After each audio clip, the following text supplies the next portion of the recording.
Now this will tell us. And that's pretty conclusive. Still going. Close. I think he got it down. How strong is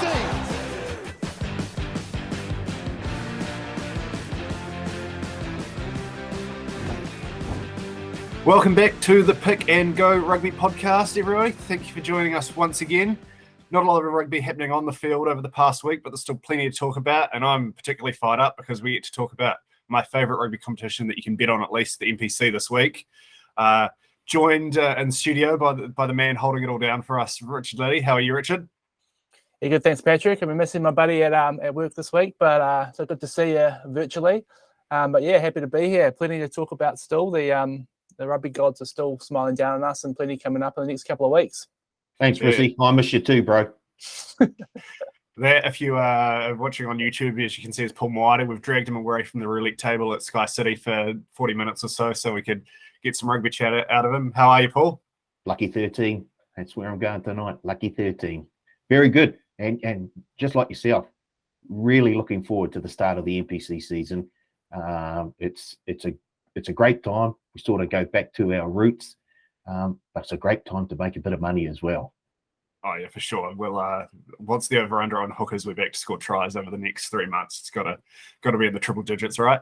Oh, every game. Yeah, for sure. And I do want to just give a quick shout out to any of the Irish following that we've seemed to have picked up over the last couple of weeks. I hope you're enjoying your summer and still celebrating after what happened in Wellington a couple of weeks ago.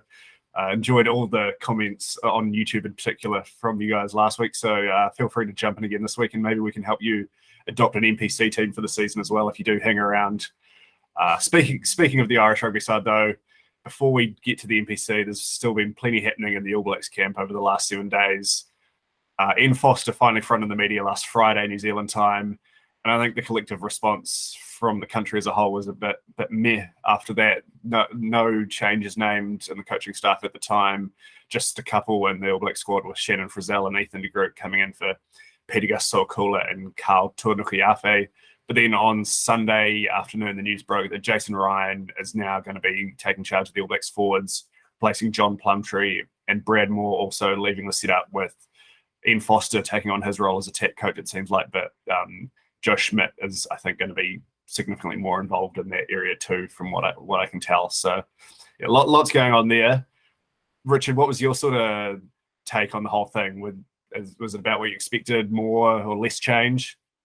Well, yeah, I just don't recall sort of seeing assistants being thrown under the bus like this in the past. You know, we see a lot of coaches being sort of thrown under the bus, not thrown under the bus as such, but you know, coaches sort of being recycled. But to come out and to blame it on not blame it, but to say that drop the assistants and then for Foster to pick up that, well, from what we can see at the moment, to pick up that sort of back/attack coach seems like a bit of a bizarre sort of, and the fact they made it on the announcement on Sunday as opposed to on Friday when we were all sort of expecting it as well. It was all a bit weird. Great to see Jason Ryan in there. He's obviously done wonders with that Crusaders forward pack, so hopefully he can bring that. And he's come in and been pretty honest about the struggles that the All Blacks have had in the last sort of year or so.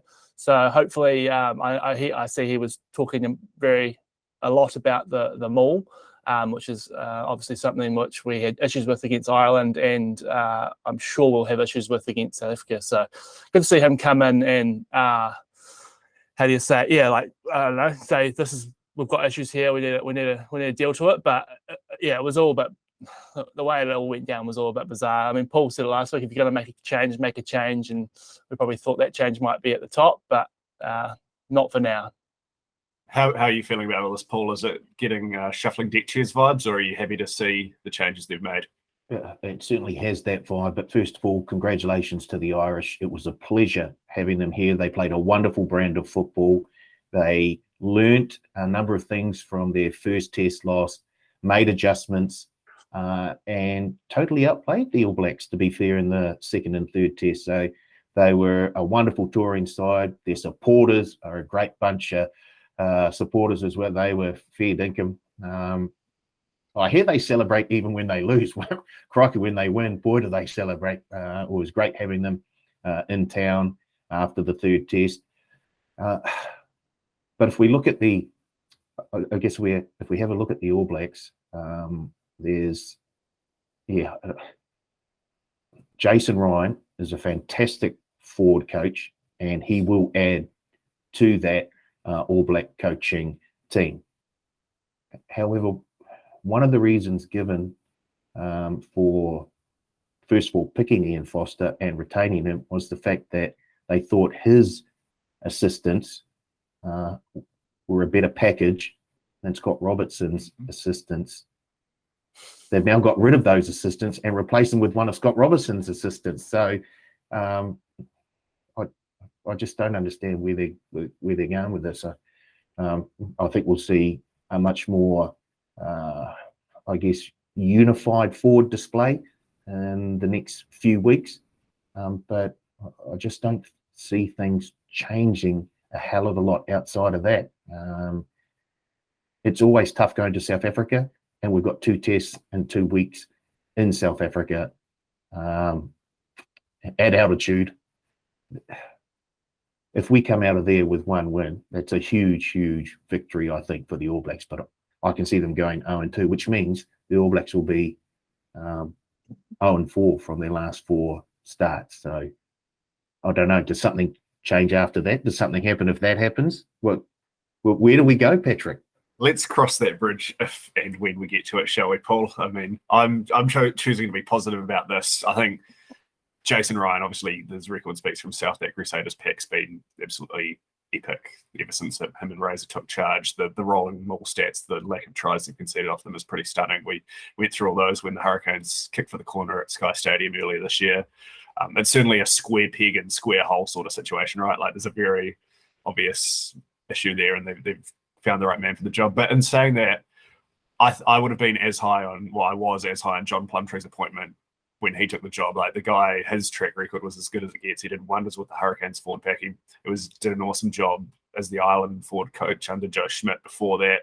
He's worked in South Africa to great success. Like the guy was almost as well regarded as Jason Ryan in a lot of ways. So there is that question, is it an overarching system thing that's affecting these players, not just the coach himself? So yeah, disappointed to see Plum get tossed out like that, because he's been a great coach for so long, but I'm sure he'll get another job somewhere soon enough. And I feel like this 2 weeks in South Africa is close to a free swing for Jason in a few ways. Just like no one's expecting him to fix the pack overnight, right? Especially having to deal with that Mammoth Springbok pack. So if they do make strides and they're slowing down that Springbok mold and looking a bit more like the All Black pack of old, it's going to be, wow, look what this guy's done in 14 days. And if it's not quite there yet, I don't think anyone's going to really hold it against him. So that's something, I suppose. But yeah, I still think it's a long way back to 2015 or even 2017 or 18 for the All Blacks. That's for sure. I don't know how much impact the changes in the squad are going to have. Really, obviously, Ethan de Groot and Fletcher Newell, 2 younger props have been brought in. Fletcher Newell just as injury cover for Tunga Fussy, but good to see those guys getting the opportunity.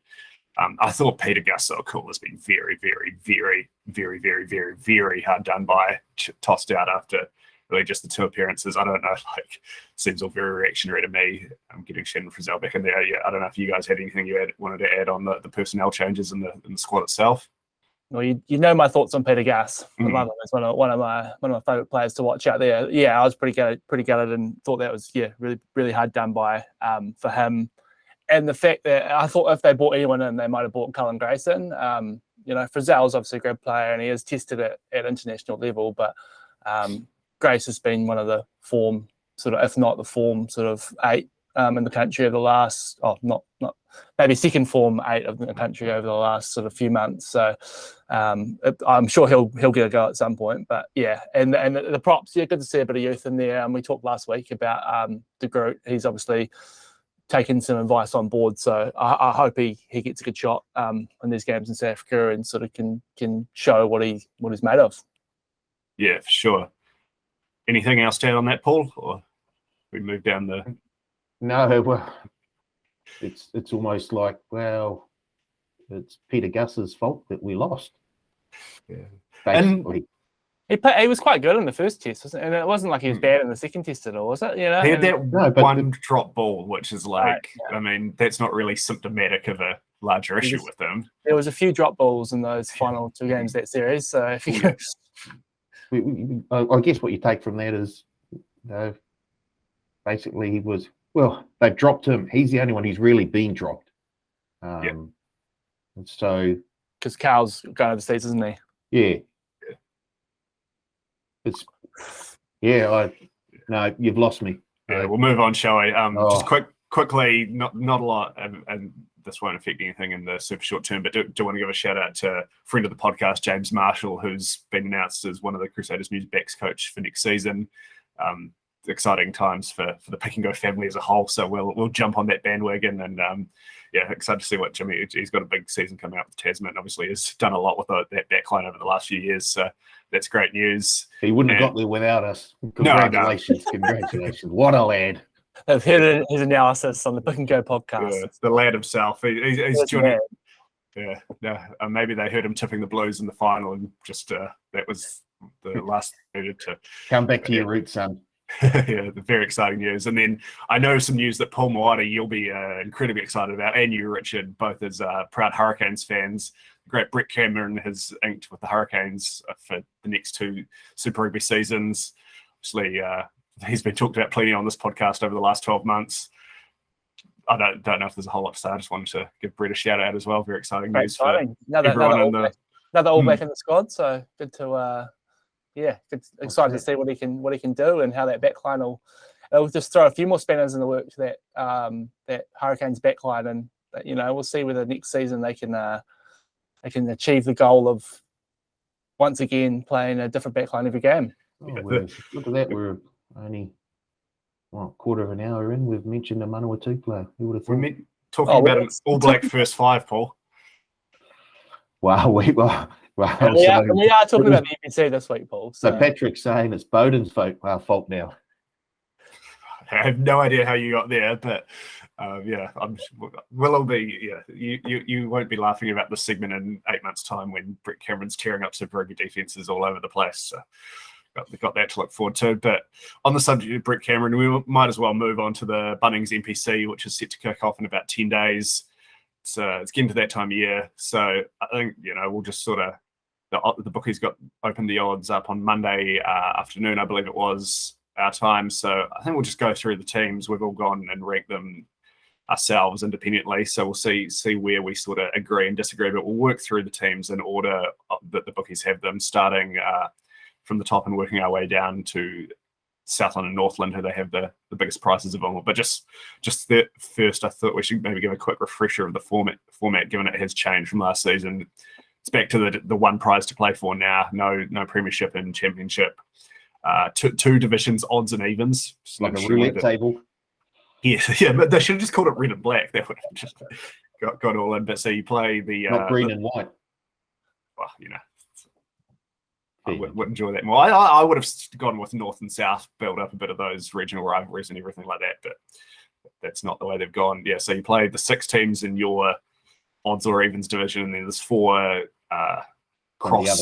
cross-conference games, as you should say, a total of 10. We've got back the Wednesday night games as well, which is unfortunate, but you've got to work within the calendar, I suppose, so teams will have to do that Wednesday, Sunday turnaround once each throughout the season.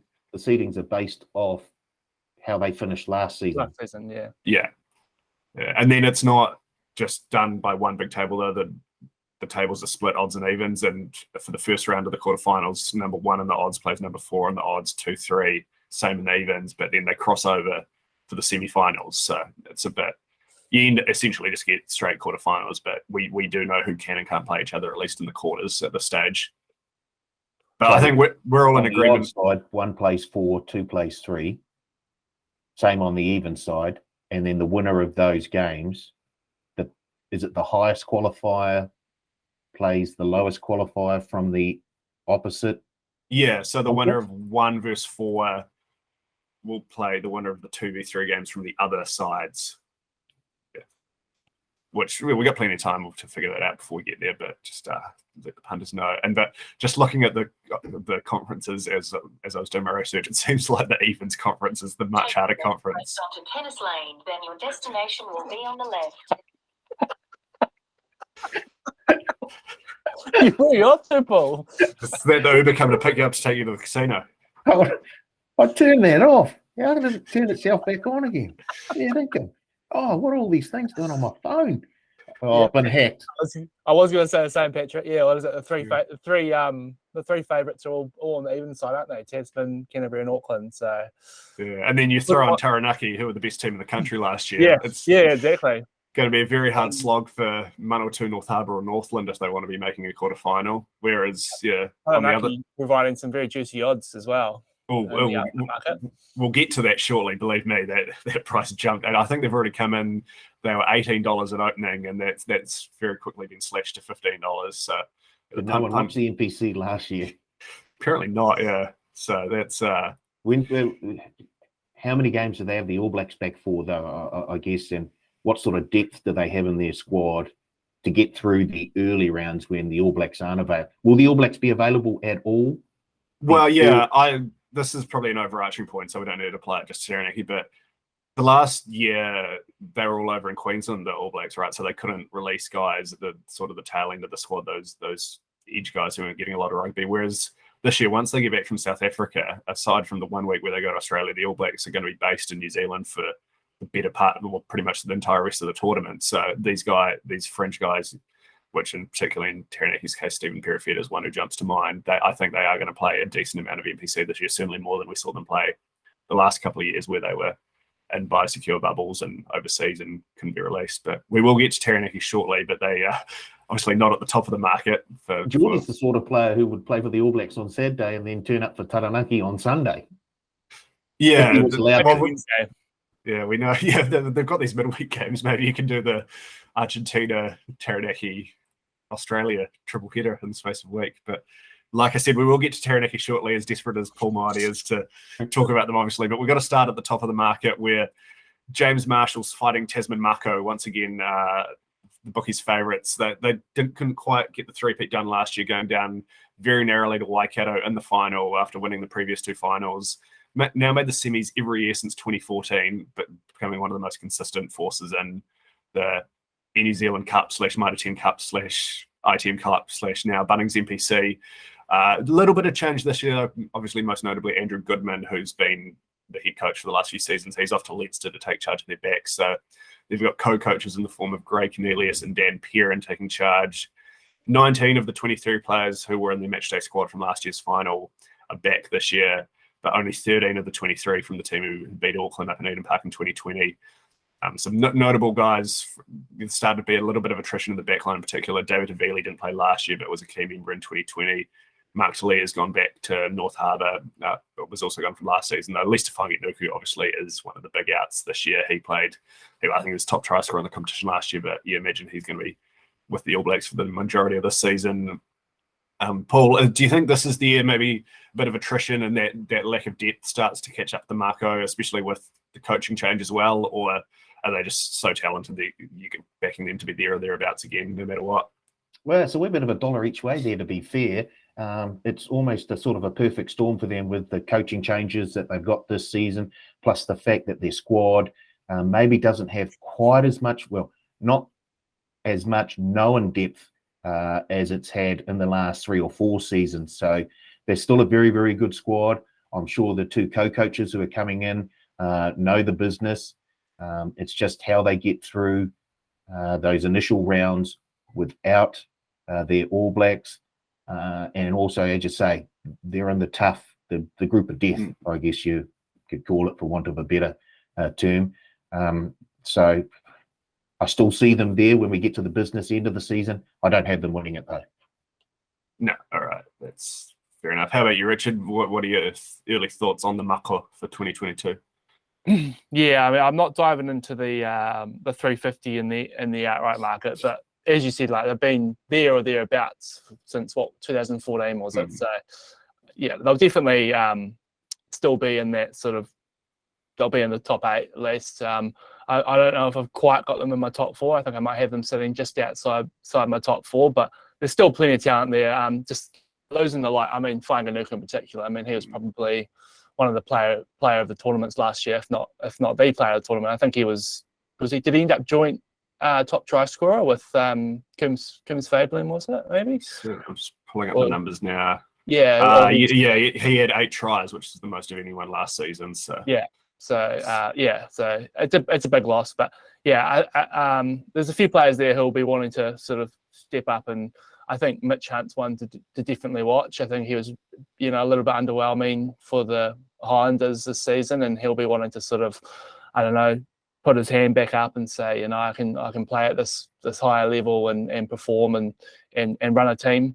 So they've still got the likes of Nankivell in the back line, Teviteva Naiwai, another. Oh God, I love watching that man play. So there's still plenty of excitement, and they've got a pretty solid forward pack as well. I don't know how much Frizzell will play, but they've still got Lomax, Quinton McDonald, Andrew Makaleo, Paddy Parkinson, and Quinton Strange. I think it's very hard to find updated squads these days, but from what I can tell, those guys are all still there and haven't left. So they'll be. I've got them sitting about 5th. Do any of you obviously don't? I take it you don't have them top of your power rankings either, Paul? No, I've got them 4th in my power rankings. I've got them 3rd. Once again, I'm probably going to mention every hooker in every squad, but I think Andrew Makaleo will be very, very important for this team, certainly through the initial stages.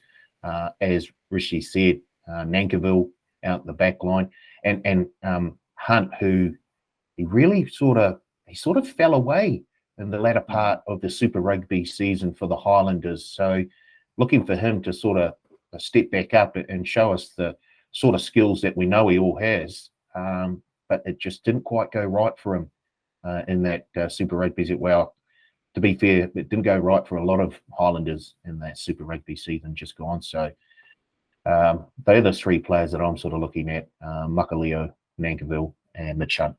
Yeah, I think Nankivell in particular was one I had circled. He was getting deserved All Black chat, and during Super Rugby he was playing that well for the Chiefs. Tavatoa Nawa as well, just a breaking tackles machine. So expecting him to, with more experience under his belt, have another huge year as well. They've just still got so many good rugby players.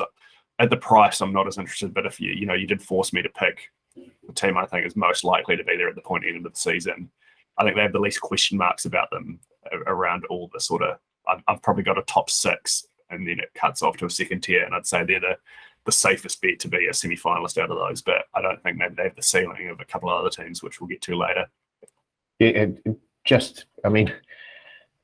We could see a Tasman back 3 lineup for the All Blacks. Exactly, So that's just the amount of riches that they have at their disposal once they get back to full strength. Will Jordan, Sevu Reece, Whanganukau. And then you've got David Havili, Finlay Christie as well. Yeah. Is Blackadder out for the season? He's or just done for the season. Which is a real shame.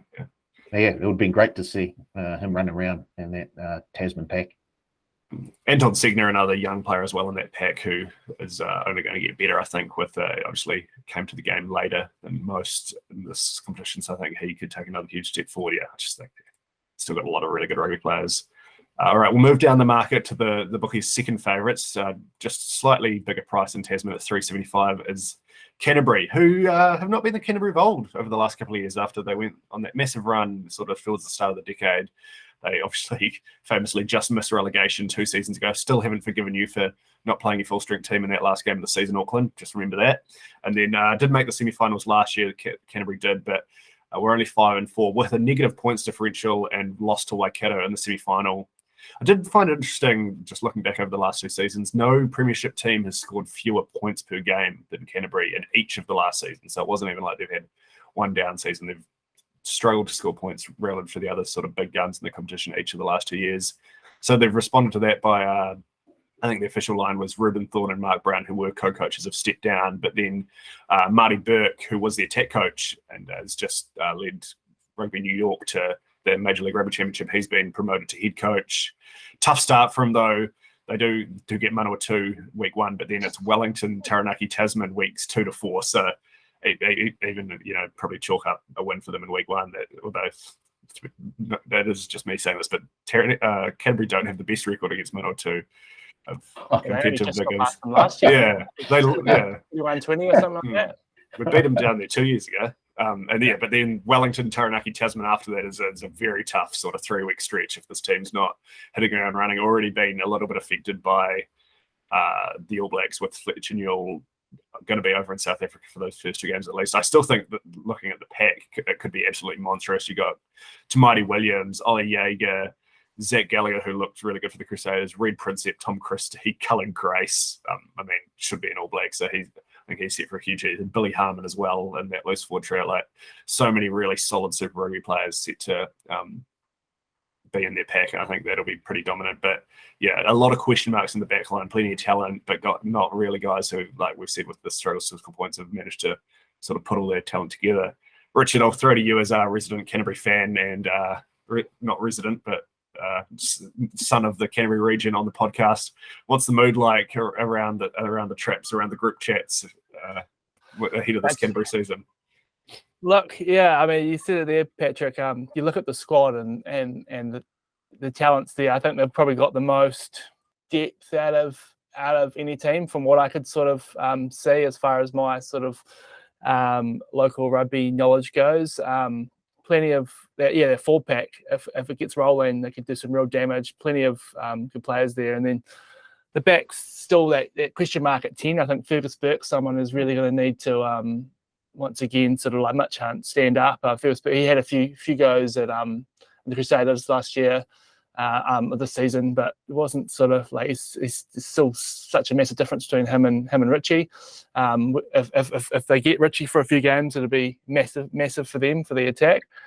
See World Cup finalist Willie Hines has made a return, so it'll be interesting to see how him and Drummond sort of quite similar players, but they're both. How long has he been away? Oh, was it 10 years? I'd say no, it wouldn't be that long. Maybe. Oh well, when was the World Cup? 3 years ago. 2015 was his last season for Canterbury before this, so yeah, he's been 7 years, 6 or 7 years. Yeah, nice. But yeah, obviously good to have that sort of experience.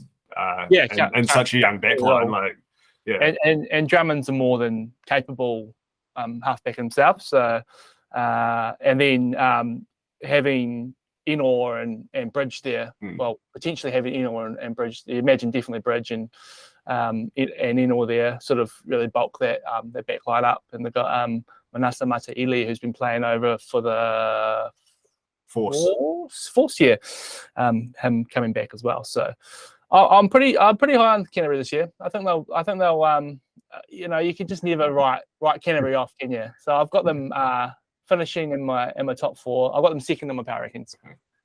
Yeah, I've got them 6th in mine.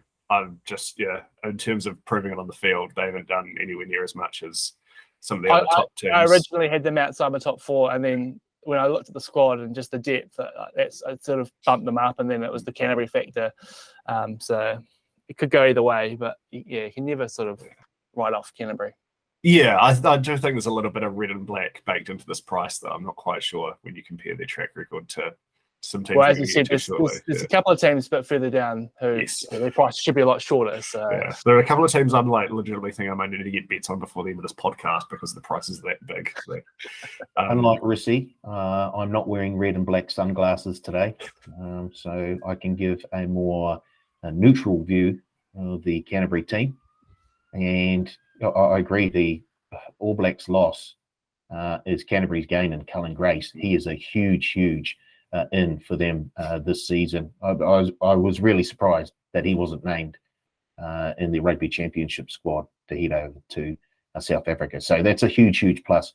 Is it just a matter of time before he is in that All Black squad, though? That's always the danger with these sort of fringe guys, right?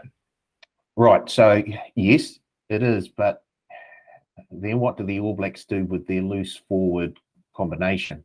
If he's going to play 8, where's Artie? I think he can play 6. He's got the size for 6. Yeah. I think the All Blacks want to have a big body at 6, someone like a Scott Barrett or he's not a small man. No, he's not. It's But not. I mean, he's a wee bit shorter than Scott Barrett, and he's a wee bit lighter as well.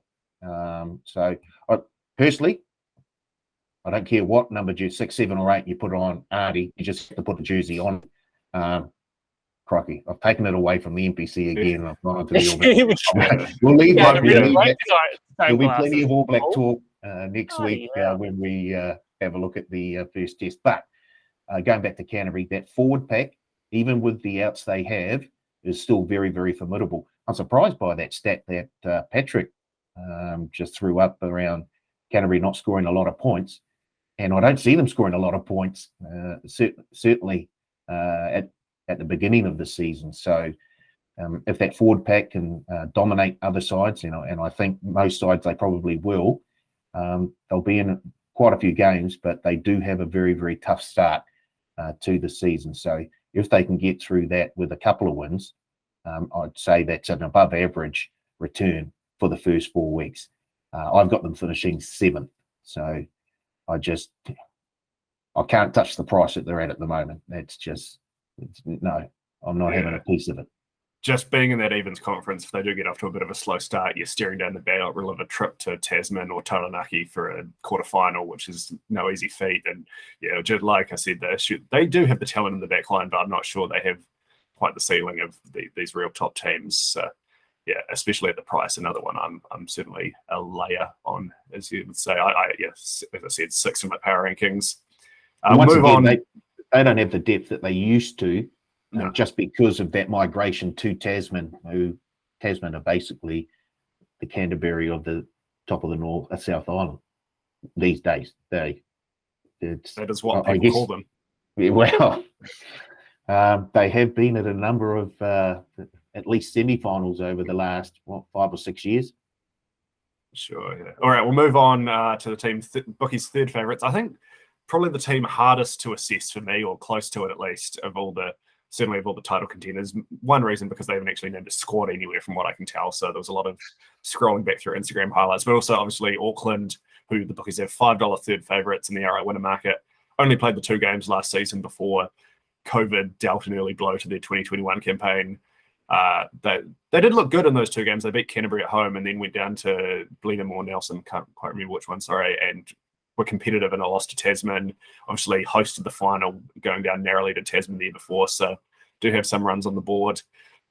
This is a squad I'm not convinced it's overflowing with talent. There's obviously plenty of danger in the outside backs and sort of X factor there. You got like Celisa Arce, AJ Lamb, Zan Sullivan, Bryce Heem, all there. But not quite sure. Although, to be fair, looking at the team on paper that made the final in 2020, it maybe didn't jump out to you. So Akira Alama Ramirez has done a very good coaching job there, and you'd have to think that he'll do so again this year. The lost season, though, Richard, how much of an effect do you think that'll have? Is that something that's going to take them a while to get out of the blocks, or are Auckland going to be there or thereabouts again this year?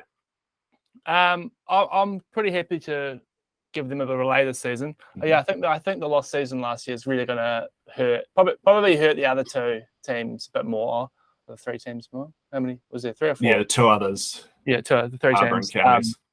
Potentially hurt the other ones because they might not have the player depth. But looking at the Auckland squad, as you said, there's some real talent in that back line, and we've seen that in Super Rugby this year. But fullback looks a bit soft. They'll be hit pretty massively by there's plenty of All Blacks in the squad as well. So I'm pretty happy to give them a little bit of a lay this year. Do we know if Solomon Kata's playing with him? Well, he's listed on the squad list from last year. No mention of him on their Instagram, but that's what I saw. So cool to see him sort of out there with some of those other the rest of those exciting backs. And Harry Plummer will be their number 110, will he? Well, he had a season-ending injury in Super Rugby, but I couldn't find any confirmation whether that was season-ending as in year-ending or just Super Rugby. But Simon Hickey was named at 10 in the pre-season game, so I imagine a lot of full on him. I'm kind of hoping we might get to see I saw that Hickey was injured and Plummer was. It's very hard to find information on who's injured and who's not these days. Yeah, I'm kind of hoping we might see a bit of Zan Sullivan at 10 because Celisa Arce has played a bit of fullback now, and I think he's certainly capable of doing that at NPC level. And Zan Sullivan was awesome for them in the 2020 campaign when they did finish top of the ladder. So maybe see a little bit of that. Zan Sullivan certainly one on my preseason watch lists is fallen off the radar a little bit. His stocks went up pretty massively after that Māori All Blacks game. So hopefully he can, play with some of that form. But no, I'm not so high on Auckland. I got them 6th. Yeah. Yeah, I will say if it was going to take them a little while to get going after missing most of last season, they've got a pretty good schedule for it. They go North Harbour, Manawatu, Southland, Bay of Plenty, Otago, and Northland their first 6 games. So they could very easily be 6-0 after that and really rolling before they get to their tougher tests. How are you feeling about Auckland? What's the mood like on the streets of the city of Sales, Paul? You're a man on the ground up there. Oh, joy! Just trying to get somewhere is just hard enough. So this isn't just an excuse for you to complain about the city as a whole. Well, they need to sort that out, to be fair. It's high cost of living as well. I see in that pre-season game they had against Hawke's Bay last week, Nico Jones was in his father's old number 7 jersey.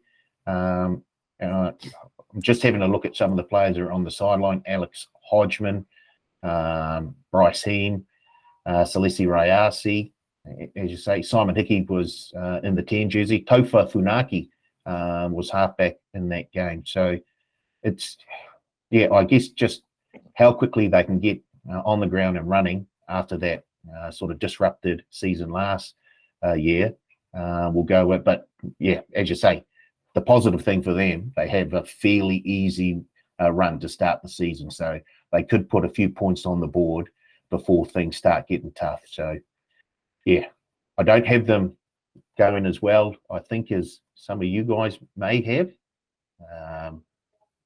But they'll definitely be in the quarterfinals anyway. Yeah. Like I'm fairly happy to say I don't have a strong opinion on Auckland.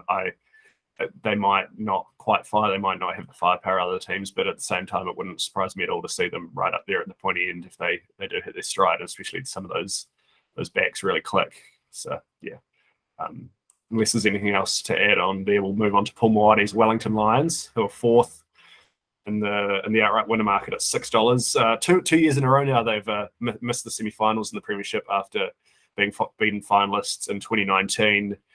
Couple of big sort of All Black omissions that could help their cause, though, with TJ Perenara and Asafo Moore currently on the outside looking in. So likely to play most of a whole season for the Wellington Lions, you'd think. And then it's the same old story with the Lions, but there's a lot of young talent in that backline. Obviously, the patron saint of this podcast, Ruben Love, set for big things once again. Hopefully a bigger role in that Lions backline. But then you've also got Aidan Morgan, Riley Higgins, Connor Garden-Bishop, who missed last season with injury, but is rearing to go in a Lions jersey. Paul, you're the resident Lions fan. Give us your thoughts on the team for the 2022 campaign. I guess certainly backline looks like it could score quite a few points once again, and this has probably been the issue for Lions squads over the past few years is will the forward pack provide enough quality ball for that backline to, I guess, produce the sort of skills and the sort of point scoring opportunities that it looks like they probably will have. TJ Perenara, a huge amount of experience, obviously. He'll go a long way of steering that side around the park. And if the forward pack can, and it doesn't, it's not the worst. You have a look at the locks. Dominic Bird's been around a long time. There's James Blackwell, Caleb Delaney, Sofa Omua. Crikey, he must have been the next hooker off the off the taxi rank in terms of All Black selection. I guess so. There's a good grounding of experience there. There's some exciting players as well. We may get to see Peter Umanga Jensen play a whole season. Let's hope so. He was good in the NPC last year, to be fair. It was really just the Hurricanes where he couldn't seem to get a game. I think he was second equal top try scorer, or he scored 5 tries, so he didn't get plenty of game time for the Lions at least. They've got a bit of skill out wide as well. Nehe Milner Scudder's back in town. Julian Savea, Connor Garden-Bishop, who I thought was probably one of the few Highlanders who could probably put his hand up and say, I didn't go too badly in the Super Rugby season. I I see they've got Ruben Love named in the outside backs. It's not something that I really agree with. I thought he should be wearing the number 10 jersey, but he showed in that game. The Māori All Blacks game at the Cape Town. Māori All Blacks game against Ireland that he's got some skills no matter where you put him, to be fair. I just like him to be a wee bit closer to the action. So all in all, doesn't look like the worst Wellington Lions side. And I've got them fairly high up my rankings. Give us a number. Where have you got them? 3. All right. I've got them 7th. Are you splitting the difference, Richard, or who are you saying? I'm down with you, Patrick. I've got them 8th or 9th. No, they should make that. They've definitely. I actually had them 9th, but now that I look at their squad a bit more deep, and they've got a squad. They should be at least 8th, but I can't jump into the Lions at that price. I think they're favorite. They are on the right side of the division. I'll give them that. You know, they've got their easy side. They're favourites in the odds. Yes, they are. Paying what? What are they paying? 225 to win the odds conference. Keep me away from that. Yes. But they've got that on their side, so they should be making the quarterfinals at least. But no, definitely not 3rd. They do. I'm looking forward to seeing what the backline can do. They've got close to a Hurricanes sort of a potential Hurricane starting, backline there, and there's still some talent in the addition of TJ is huge. And it'll be interesting to see who they go with at 10 with Gunnar Bishop and Morgan, and obviously Ruben Love there, who we'd all love to see him play 10. But I think with those two, they're probably being more natural 10s. We might see Ruben Love at the back with, but I'll go 8th.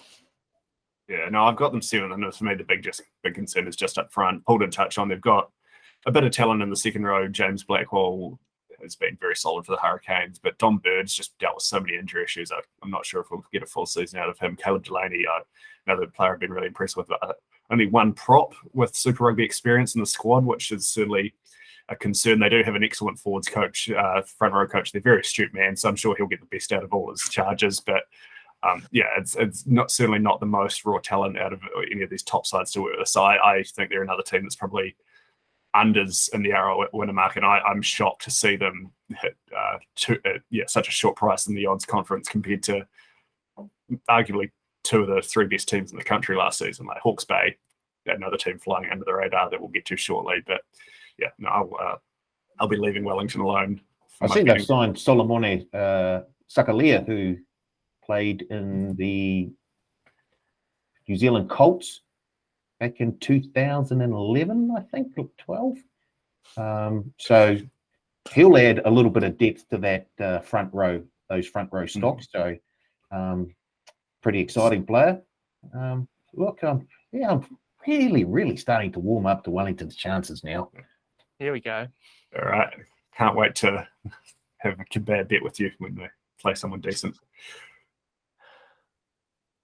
Another team in the odds conference, I believe, last year's champions, 5th in the outright market. Don't know if they're flying under the radar or not. Obviously, Waikato beat Tasman 2023 in last year's final. They did have a negative points differential in the round robin, scraped it in the semi-finals with a 5-4 record, and then obviously got those 2 wins over Canterbury and Tasman to lift the trophy. I think they only won 2 games by more than 7 points all season. So, is winning close in art, or was there a bit of luck involved there? I'll let you guys be the judge, listeners. They do get the entire starting 15 from last year's final, returning in this year's squad.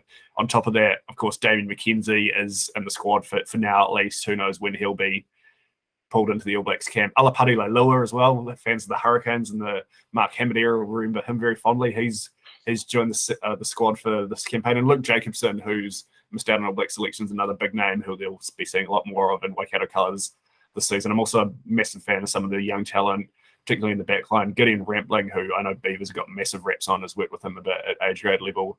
Cortez Aratama had a great Super Rugby campaign. Balin Sullivan was flying for the Hurricanes. They're in the easier conference. Are they being slept on, Richard? Are they flying under the radar for you? Yeah, they're definitely my pick. My number one pick in the in the odds conference. I've got them pretty high, actually. I've got them at 1. I'll just come out and say it. I think they, as we said, that they won coming off the premiership from last year. Wasn't pretty, but they did what they had to do. Got some good depth, a good team. The likes of, I mean, we don't know how long McKenzie will be there for, but having him for a couple of games, at least at the start of the season, will be huge. Luke Jacobson will be, he's a massive addition. Him and his brother. Jacobson's a player, I think really highly of. So hopefully he can have a huge game. A couple of really handy halves, and Cortez Rampana and Xavier Rowe. I thought Xavier Rowe was brilliant for Waikato last year. Will Leilua be playing 10? Do we know? Yeah. Well, yeah, I think him and McKenzie could form a really fun sort of thunder and lightning combo if you have D-Mac at 15 and him. Just seeing him sort of put his head down and bollock over midfielders last year was one of my highlights of the NPC. So, he was awesome to watch. Yeah, and I presume Leonard Brown's he's out for the season, isn't he? Yeah. So just sort of had a question mark there. But yes, Bannon Sullivan's another one. He's one of my sort of players to watch for the season. I think he did. He came a very long way for the Hurricanes this year. So if he can keep that form up. Coombs Fabelin, player who, I think he was second top try scorer last year. Probably wasn't able to bring that form over into Super Rugby for the Highlanders this year. But if he can he's obviously a player that might be made for this grade of footy. So, I like Waikato, and they'll be there or thereabouts. Definitely number 1 on my power rankings. Yeah, I don't quite have them number 1. They were maybe penciled in there for a second. I ended up with them 4th on my power rankings, but I think if everything clicks, they might be have one of the highest ceilings in the competition. They very easily could see them going the whole way. How about you, Paul? What are your thoughts on the Mooloos? I'm fading the Mooloos. I've got them finishing 6th. I see some. Unbelievable. I see some significant regression. No respect for the champs from last season. And I think they overperformed in winning last season. It just goes to show all you have to do is get into the playoffs, and then it's all on. You're a chance, and that's exactly what they did last season. Snuck in, and then did the business at the end of the season. I don't see them doing it this season, even though, as you say, they've got some nice additions into that team. Damien McKenzie. Depending on how long he actually plays in the Waikato strip, and whether or not he gets called up for All Black jersey during the season, and they've got some good young talent as well. But I just see them coming back to the rest of the field quite a bit this season. So they'll be in the playoffs again, but I don't see them getting too much farther than the first week of the playoffs. So I only see them getting better. You're taking a title-winning side. I mean, maybe there was a little bit of luck involved, but then you're chucking Jamie McKenzie and Luke Jacobson essentially into that mix. So I think they could be great. I'm very, very keen on the Mooloos in 2022. Another team I'm very keen on. We're all very keen on this podcast. We love them. It's a great part of the country. Great wine, great rolling malls. The Hawke's Bay Magpies, Ranfurly Shield holders. They finished top of the ladder in the premiership last season. Only lost 2 games all year. Bookmarked their season with a loss at Taranaki in week 1, and then went down narrowly to Tasman in the semi-final at McLean Park. Bookies have got them $11 in the outright winner market, which seems big to me. That obviously Ash Dixon is a big loss, but they will get Brad Weber and the set up for the majority of this season. You'd have to think they also lose their coach, Mark Ozich, who's now working with the Force in Perth. So they've promoted Josh Shims into his role. I'm still very, very high on the Magpies. I know you have been a massive fan of the Magpies in the past, Paul. Are you still on the bandwagon with me? I love the Hawke's Bay. I love the Magpies. They are my number 1 pick for the season. They will retain the Ranfurly Shield once again, and they're building a wee bit of a dynasty down there in black and white country. I know no Whakatava this season, but he missed last year as well because he had the ACL. So indeed, and they get Brad Weber. They get a fantastic replacement in Brad Weber, who you could argue probably should be wearing an all black jersey, not just a black and white jersey. So it really, really does look rosy, Hawke's Bay. I think the Ranfurly Shield actually lifts them. Remember, I know no Ash Dixon, but they lost him towards the end of last season anyway, when he just shot off overseas. So he was on the sideline watching when they put 50 or so on Canterbury down in Christchurch. Exactly. They have whatever the culture that they built down there on the bay. You want to bottle that up and sprinkle a little bit of it over the All Blacks, because they have whatever they've done it really, really well. And I can see this team continuing on that trend that they did last season. I think they're going to do the double, Ranfurly Shield and the championship as well. Yeah, no, so I think your Lions are certainly getting a Shield challenge, or you'd have to imagine so, because the first three teams to go to McLean Park this season are Counties, North Harbour and Southland. So you've got to be feeling pretty good about Hawke's Bay at least defending those three, and then they get Wellington and Tasman for the last two scheduled challenges of the year. I take it from you. Come on, the Stags. Well, I have them second in my power rankings, so not quite first, but also, right up the pointy end. Are you as high on the Magpies, Richard? Oh, wow. I haven't got them written down as high here. I probably should have them higher, but I've got them at 7th. They'll make the playoffs, but I think that some of these other teams will have the depth and the I don't know. They do. I think they definitely will have the Ranfurly Shield at the end of the season, though. I think that, but I feel like they maybe will put a lot of focus on those games at home and maybe take the foot off the throttle a little bit when they're away from home. So I remember you all saying that when they were going down to Christchurch last year, when I made them my best bet of the week, you all laughed at me, said, "Nah, it's a week off," and then they scored 50 points. So we might have a few kebab/curry bets this year. I think I actually lost 2 or 3 curries with Paul last season on the Magpies and various games. That's one of the reasons I love them so much. They keep you fed with your pannier. 7th for me. But wow, they've got a good team. Other teams have got better, and that's me in Hawke's Bay. Oh my wow! Don't ever head north of Dannyburg, big guy. You will not be welcome. No, I'm all in on the Magpies. Well, not quite all in, but I think they're in for another huge season. I'll have to get up to McLean Park for another couple of games this year. Hopefully, my favourite player won't tear all the ligaments in his knee when I go and watch Magpies play this time. But there's a lovely little spot for a couple of Hawke's Bay brews and a rolling maul on a Saturday arvo, that's for sure. But anyway, from my the team second on my power rankings to the team top of my power rankings, you're defending championship champions, undefeated in 2021. Taranaki, the bookies have got them $15. That, like we said, they were 18 when they opened the market, but that has come in slightly. Obviously, there's a bit of concern with they're losing a couple of guys to the All Blacks. Stephen Perifetta is in camp for now, at least. Josh Lord out for the season, was in the All Blacks and then tore his ACL, so he won't feature. But get Peter Gasol called back, and the other All Blacks who are Taranaki players, the Barretts and Tupu Vai, didn't really feature much for them last year anyway, when they, like I said, did not lose a game. So I still think we'll see a very good Taranaki side this season. Where have you got them, Richard? Yeah, they didn't look like losing the game last year, did they? No. I got them third. Yeah, love Taranaki at that price. Just you look at the squad, as you said, I mean, apart from Perifetta was probably one of, if not the player of the season last year. But they've got a very more than sort of capable backup. Plenty of excitement. Teo Alden in the midfield there. He seems like a really good level-headed captain. Kenny Naholo, he was one of the finds of the tournament last year. He's sort of like like Tavatawa Nawai, just such a strong runner and just an absolute joy to watch. Peter Gasol have plenty that he'll want to be. Plenty he'll want to sort of prove to the All Black selectors. Solid 4-pack.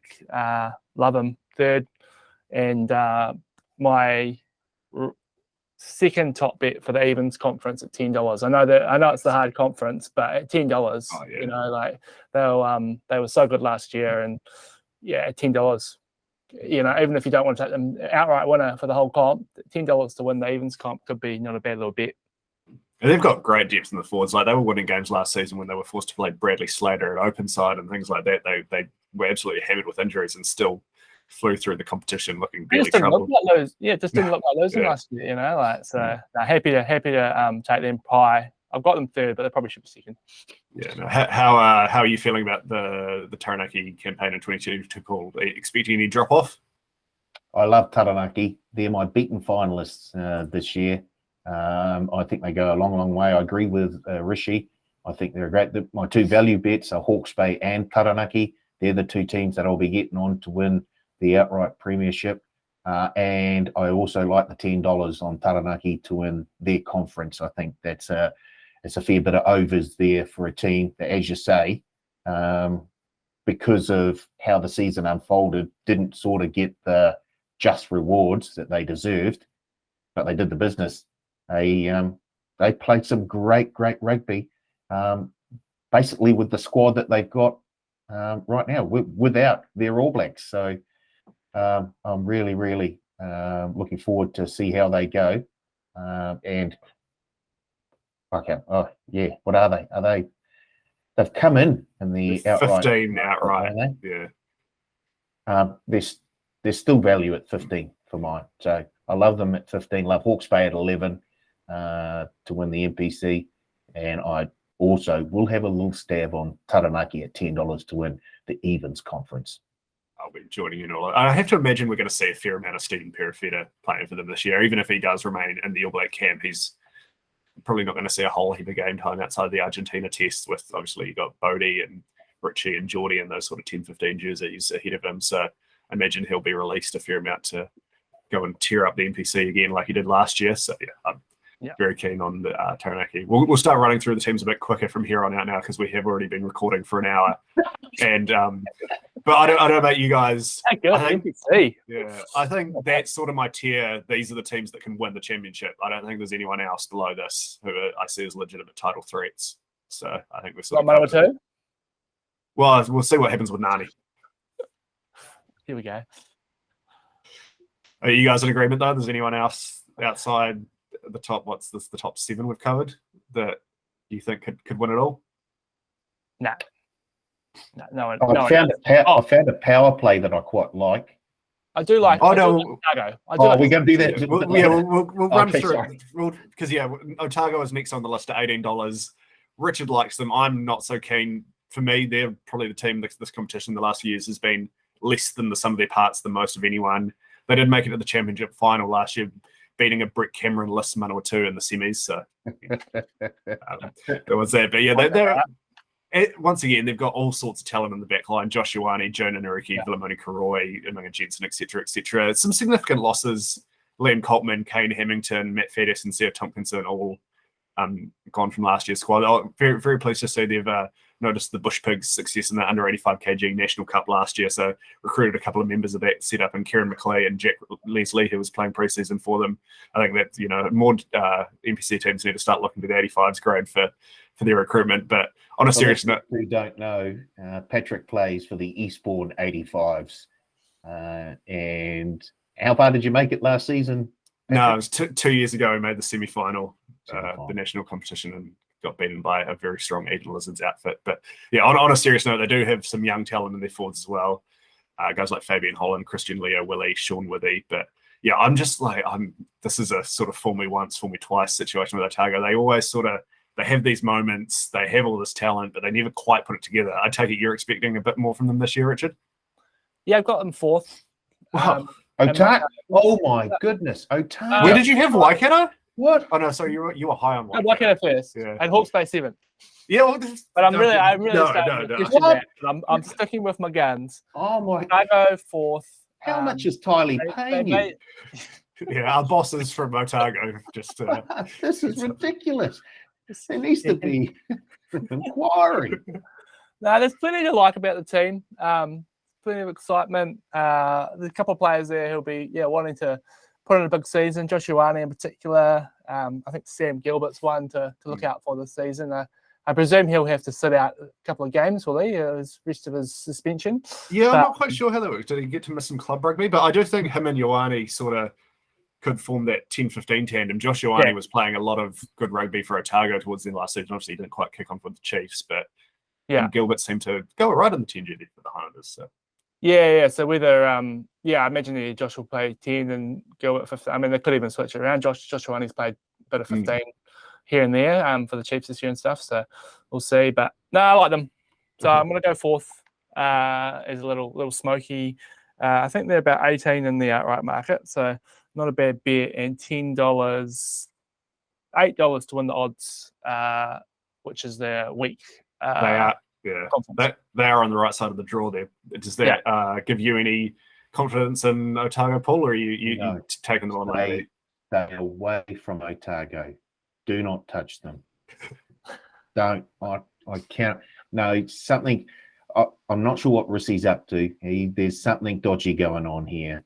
There's no reason why you should be looking at Otago anywhere but maybe a 9th or a 10th. They are the West Tigers of the NPC. Wow. Oh, come on.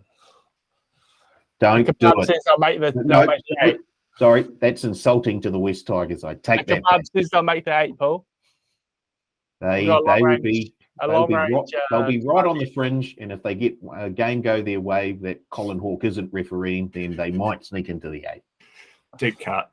Yeah, I'm also. I think they'll be right on the fringe of that, but I do have Bay of Plenty edging them out for that final spot and whatever on the conference they're in. I can't remember off the top of my head, but we'll move on quickly. North Harbour, $21 in the market. One of the other teams that only got the 2 games in last year. They lost to Waikato and then beat Counties in their 2 matches in 2021. They were 5-5, but relegated from the Premiership in 2020 prior to that. Bryn Hall's probably their key loss for this season, but maybe the signing of the season and all rugby with Jamie Booth heading up to Harbour to take over the 90s there after he obviously missed all of last year with Manawatu, but came back for the Hurricanes. Tavita Lee and Alex Fido, a couple other notable signings. Sort of, you look at the squad and the big names that jump out are going to be like guys like Bryn Gatlin, Sean Stevenson, Mark Talea, some quality Super Rugby names they have in their backline at least. I don't have a strong opinion on Harbour. I see them sort of just being on that harder side of the draw. I can't see them challenging the top teams in the even conference for a semi-final, but I think they'll be solid enough. Either of you guys disagree with me? Got them 11th. Yeah, I think they'll struggle. Not playing last year, I think they'll struggle. And a few good players, but just the depth isn't there. So 11th for me. Especially having to go through that gauntlet in their conference. Yeah, I don't know why I just can't get excited about North Harbour. There'll be a team that you think they could go fairly well this season, and then it doesn't happen. And I don't see it happening this season either. No, yeah, I think obviously missing last season, it does sort of, you forget about a few of their better sort of maybe fringe Super Rugby players and everything, but I think they might be a little bit light on the forwards as well. Will Carl Tuanuku be playing for them, or is he off already? He might get a few games from him, but I think he'll probably be off to, it's France sooner rather than later. So, yeah. But a team I do think actually will be pretty impressive in the forwards. The team I've got sneaking into the last of the quarterfinal spots, Bay of Plenty. They were only 3-5 last season, which was their first season without Clayton McMillan. Obviously, they had to deal with the tragic circumstances around Sean Wainui's death as well, which would have made it a very difficult season for them. But Mike Delaney's taking over as head coach from Daryl Gibson for this season. They've got, I think, a lot of really good depth in the forwards, guys like Kurt Eklund, Tavita Mafaleo, Aidan Ross, Selby Rickett, Caleb Delaney in the second row, Natoa Akoi. So, yeah, interesting. I'm fairly confident, and I think they can be pretty solid. Do you, Paul, I'll throw to you here, do you see a bit of a bounce back to Bay of Plenty, obviously, who had those couple of really good seasons under Clayton McMillan, or maybe a bit of a rot setting in now that he's left? Well, as you quite rightly point out, they do have a very, very good forward pack there that will match it with pretty much any other NPC forward pack going round. They're another team that I sort of have on the fringes. It wouldn't surprise me to see them make it, and then it wouldn't surprise me to see them just miss out either. I've got them just missing out. I've got them in around that 9th, 10th spot with Otago. But it would not surprise me to see them sneak into the playoffs. It would surprise me to see Otago sneak in. It wouldn't surprise me to see Bay of Plenty sneak in. Just for clarity's sake, it's Justin Sangster, not Caleb Delaney, their other lock. I got my Hurricanes locks mixed up. So I don't want the bloke who pointed out the one time I said Owen Farrell instead of Andy to pop up in the YouTube comments again this week. But, yeah, I think they'll be pretty solid. Richard, I take it you're probably the lowest on the Steamers out of the three of us. I'm similar to Paul. Got them 10th. Yeah, I think they'll be 9th or 10th. I'll go 10th. Pretty solid team, but I just think other teams are better, and that they'll have a hard time. They're on the wrong side of the poll, aren't they? Oh no, they're on the right side. Yeah, they're on the right side. So they might be able to pick up a few. Well, they will pick up a few wins, definitely. They're a team that, I don't know, they got pretty close to taking down Hawke's Bay last year. Had a few things have gone their way. They could have gone a bit further last season. So wouldn't be surprised to see them a little bit higher, but I'll have them 10th on my power rankings. Yeah, no, I've got them sort of toss a coin between them and Otago for the last playoff spot and that side of the draw. The team I don't think will be anywhere near the playoffs. I'm actually surprised they're so short in the market as Counties Manukau, who are 11th at $51 currently. Not just Manawatu, but I don't know what separates them from Southland and Northland. Like, you look at the names in their squad, to be honest, they've had a tough couple of years. They're the last of the three teams who missed most of 2021, but we're only 3-7, second bottom on the ladder in 2020. They've appointed Ryan Graham as head coach, who's been a long-time Paramuho coach, had a lot of success in club rugby in the area, coached a lot of age grade teams and sevens teams and whatnot. So interesting to see if he can get a bit of a grassroots movement going with that team. But I just don't think they have the sort of top end talent. You look at their squad, Sikopi Kepu, who's the captain, obviously jumps out, and then they've got the likes of Atini Nana Saturo, a couple of solid halfbacks in Cam Roigard and Jonathan Tamatine. Three All Blacks, Hoskins Tutu, Dalton Papali, Nepu Lalala, who maybe see a little bit of game time for them, but you can't imagine a whole lot, particularly Dalton. So, yeah, I actually have these guys last on my power rankings. I think it's going to be a long season for the Steelers. I don't know. What do you guys think? 12th for me. Yeah, just looking at that squad, and there's just, apart from the All Blacks and those players that you mentioned, there was I hardly even had heard of any of the other names yet. So, I'm pretty low on them, and just got them sneaking above Northland Southland. Paul? Well, they'll play an exciting brand of rugby, as they usually do. They're almost the barbarians of the NPC. They love to give the ball a bit of air, and I'm sure they'll do that again. But I also... Are you thinking back to the mid-90s? It's like Danny Love and Joey Vanderi and Jonah, sort of. Oh, geez, how good. The Steelers. Yeah. And Steely Dan. Oh, crikey. Yeah. I remember he came up the top of Millard Stand once when Wellington played counties. And I think they were playing a bit of Steely Dan on the sound system. It was fantastic. But Jim Coe and Errol Brown doing all sorts of stuff in the forward pack. Indeed. Yes, yeah. No, not for mine. Yeah, no. I think, sort of 90s nostalgia might be as good as it gets for Counties Manukau fans this season, unfortunately. Yeah. Speaking of nostalgia being as good as it gets for fans of provinces, we're on to Manawatu, who are $101 in the outright market. I don't. Yours. You guys don't want to lead this one off before I sort of. Yours. Right. Yeah. As far as I go, I think there is some quality in the squad. Obviously, Brett Cameron, Brandon Yossi, TK Howden. Got a few very good players, but depth is going to be a massive issue, particularly in the tight five. It's already looking pretty light on outside backs as well.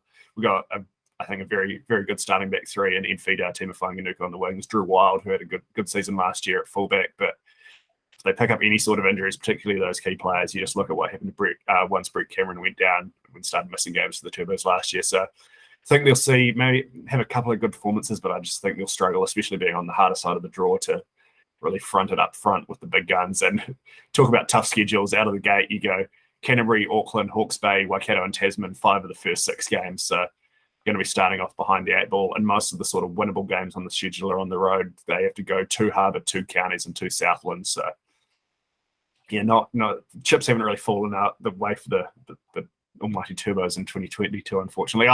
I think they'd be fun to watch. Peter Russell did a great job last year, got the troops turned around after a very tough 2020, but just can't quite see them firing like they did last year, unfortunately. I've obviously been spending too much time with Petra because I've got them 9th on my power rankings, and I'm not quite sure why, but a couple of players there that I really rate.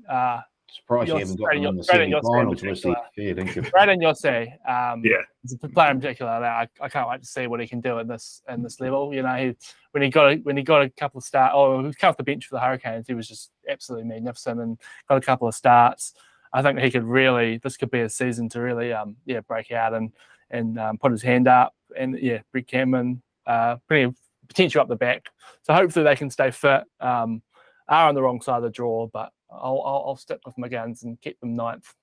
I mean, there's a certain second five who's floating around the region who maybe if he signs, we'll get Paul Moana excited about the turbos for 2022. But they should have him signed right now. I don't know what that means for Emery. Can Emery play 13? Yeah, well, those two sort of they're best mates. They played through Palmy Boys together, and they certainly won't have any issue playing in the midfield together. So I think you certainly make it work there. Jason can play 13. He's got the ball skills and the. Well, that's a lovely little 10, 12, 13 in the back line there. It's a nice little 9, 10, 12, 13. Yeah. Actually. No, like the sort of, if you looked at the sort of first choice 15, there's enough names there who are solid Super Rugby players or, good at this level. We all know how this goes, especially with the midweek games. I think our midweek game is week 2 against Auckland, so it's a very tough start very quickly for Manawatu. That is the toughest start of any team to the season, to be fair. So hopefully they can rally and then find a little bit of form later in the season, and Brett Cameron can launch his way into 2022 for the Hurricane, 2023 for the Hurricanes from there. So I don't have them making the 8. No, I don't either. I have them 11th in my power rankings, but I think we'll get one game like the game down in Canterbury a couple of years ago or something where we upset someone. It all goes right. Brett Cameron just has an absolute masterclass. Jason Emery sets up 2 tries, but all right, that's probably enough time spent on the team. None of us have made the quarterfinals. I'm surprised you haven't given us a rundown of if Hawke's Bay lose to this team and then that team loses to that team and that team loses. Manawatu will then have a shield challenge on the second to last week of the regular season. Yeah, I've given up on Manawatu shield challenges. It's one of those things. It's as long as I get to see us lift it before I die, I'll be happy. All right, well, I'll chuck the last 2 teams in together. Both big odds in the outright, $251 for the teams that are either in the country, Northland and Southland.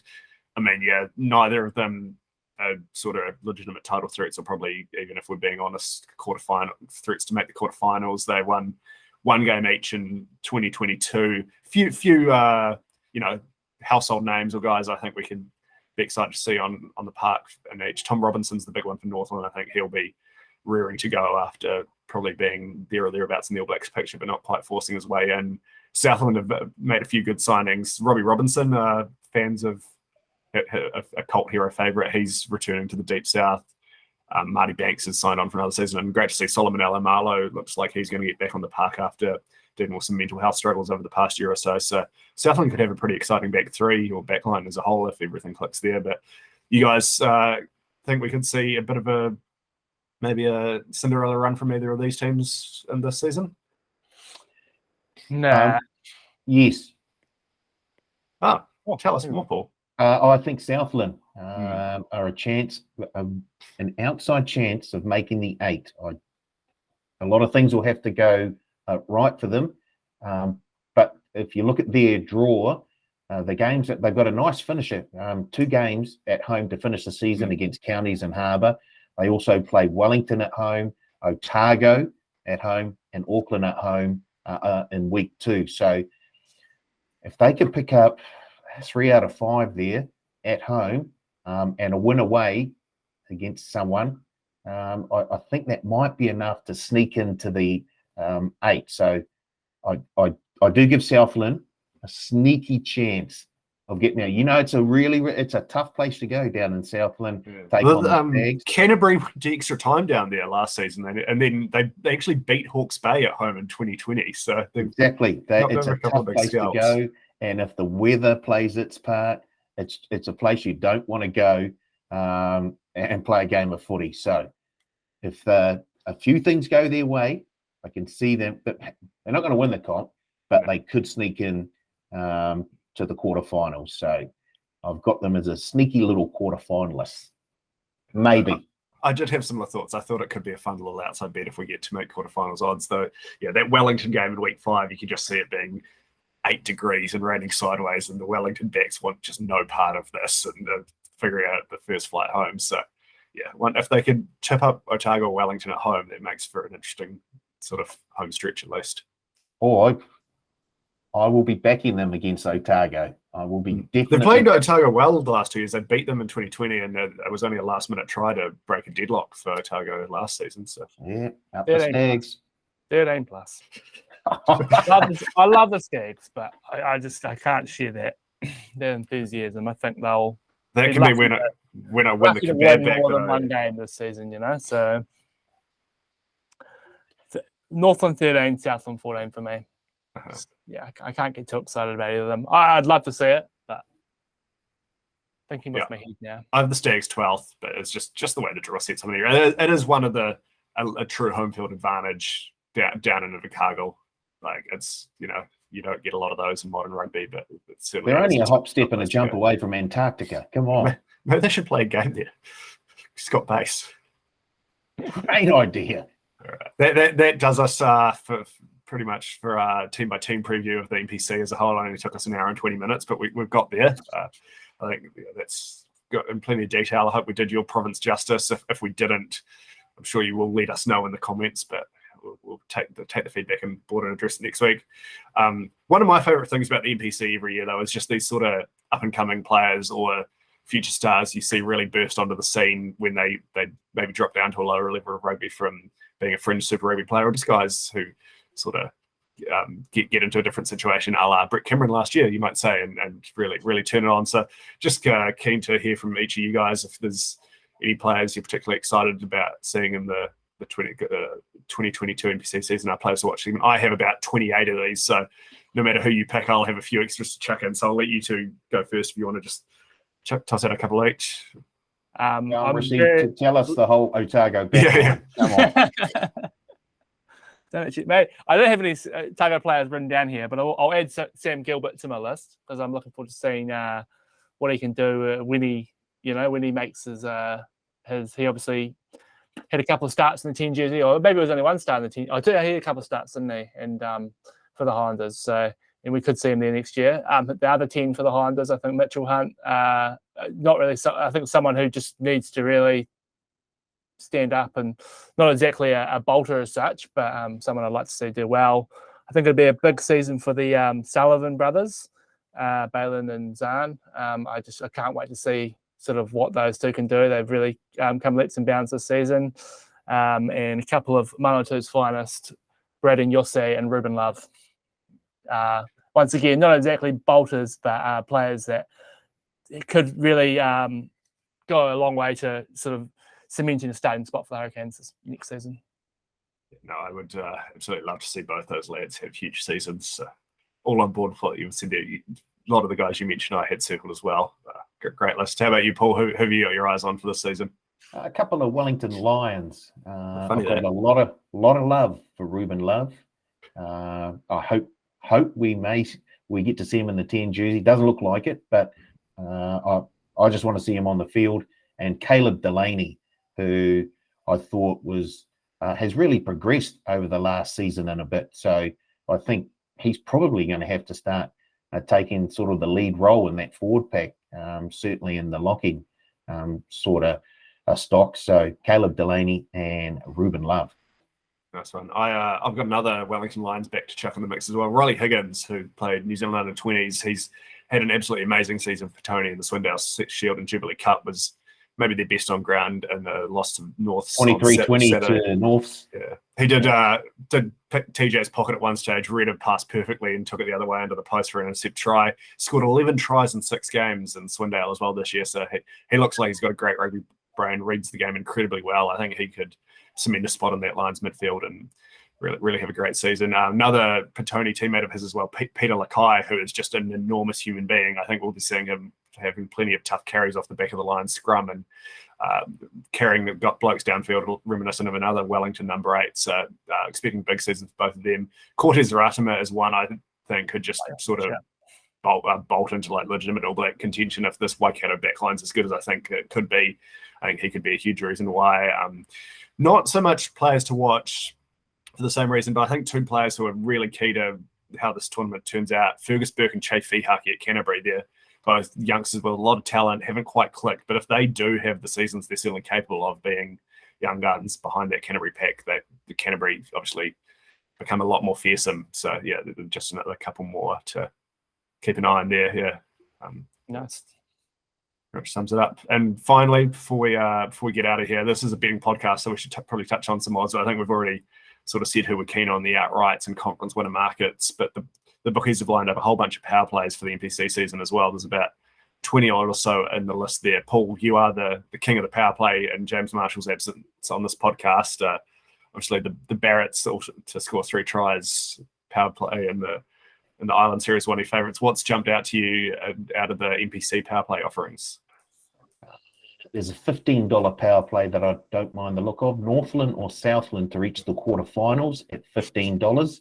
Basically, I'm betting $15 on Southland to reach the quarterfinals because I don't think the Taniwha are going to be there. There was also one that I thought you might like, Manawatu to have a positive points for and against record at $5. And where was the other one? Oh, Southland to have a positive points for and against record at $12. So, yeah, I like the power plays that sort of involve Southland. So I'm happy to go with $12 and $15. Very nice. How about you, Richard? Anything jumping out to you? Taranaki, Otago, Bay of Plenty, North Harbour, all counties to reach the final. I'm obviously pretty high on Taranaki, and even despite what Paul says, Otago. So I also like the look of that one, and I don't think Otago are reaching the final. But yeah, I probably just relied on Taranaki there. But yeah, to get $7 to Taranaki to reach the finals is good enough as it is. And if there's by some miracle, the likes of Bay of Plenty, Harbour, or counties have a good season. Also, Waikato, Hawke's Bay, or Bay of Plenty to win, as I'm quite keen.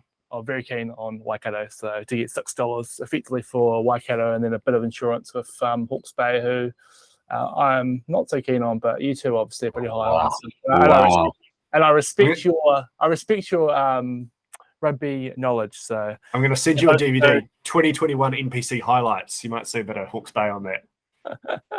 I do like the Manawatu to have a positive for and against record as well, $5. I like how I'm the only one not chipping out the Manawatu power play in this section. I wouldn't believe it. One that jumped out straight away to me, Canterbury and Wellington both to miss the semi-finals at $5. I think that's a nice price for 2 teams. Got a lot of question marks over them. I don't have either in the top 5 of my power rankings. Also had noted down Hawke's Bay to win the odds conference and win the tournament outright, $18. I think that's a very nice price. They're obviously on the right side of the draw there. I think Waikato is their only real challenger to win that conference, and I think great chance of winning it all. Had the Taranaki and the rest to reach the final power play also noted down there, which I'm essentially taking as Taranaki to make the final at $7, and then Taranaki at $10 to win the evens conference. It's just my favourite bet on the board. I think that's lovely. I once again want to stress they did not lose a game last year. So. Yeah, they were. I think I said before they were my second bet for that conference, but they were actually out. Yeah, they are my first bet for that conference. So I love that.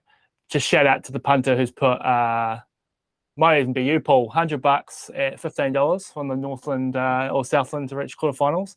Another punter who's put $50 on Southland to win the tournament at $251. So I can confirm neither of those bets are from my wallet. Before I let you guys go, we're going to get it on the record. I'll start with you, Richard. Give us a winner, and who are they beating in the final? Waikato beating Taranaki. Paul? Hawke's Bay beating Taranaki. I've got Hawke's Bay beating Waikato. Oh, wow. So all three teams. Chuck a couple bucks on each of them outright, and you'll be doing all right. Yeah, the way I'm playing the outright market is just a bit on Waikato, bit on Hawke's Bay, bit on Taranaki, I think. Can we get a pick and go power play up, can we? You know the guy's email. Oh, sorry, yeah, no. Wi-Fi's down in Auckland. Sounds about right. All right. Well, you're on a Zoom call. I'm worried we're going to be doing this podcast live from the roulette table if I keep Paul any longer, so I'm going to call it there. Lucky 13.